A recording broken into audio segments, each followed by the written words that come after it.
హైదరాబాదులో జూన్న హైందవ ఆధ్యాత్మిక సమ్మేళనం.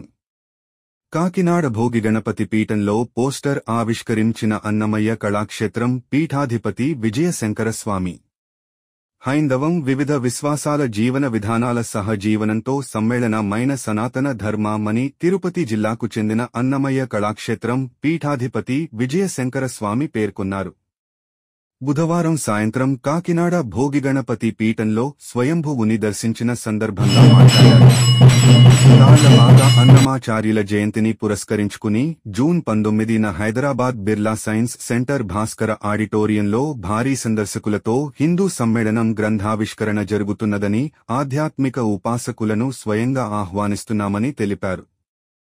Annamayya Kalakshetram, Hindus for ఫ్లూరలిటీ and equality సంస్థల సంయుక్త ఆధ్వర్యంలో జరిగే సమ్మేళనానికి ఖదిగ్నాసి యోధ సాయి త్రినాథదాసు, జై భారత్ జాతీయ అధికార ప్రతినిధి మల్లికావల్లభ, హిందూ స్రవంతుల ప్రతినిధులు, పీఠాధిపతులు, ఉపాసకులు, ఆధ్యాత్మిక గురువులు, సాధువులు, 12 రాష్ట్రాలకు చెందిన దైవాంశ ప్రముఖులు పాల్గొంటున్నారని సంస్థ జాతీయ కార్యదర్శి రాఘవదాసు తెలిపారు. స్వయంభువుని దర్శించి పోస్టర్ ఆవిష్కరించి హిందూ సమ్మేళన ఆహ్వాన పత్రికను విజయశంకర స్వామి అందజేశారు.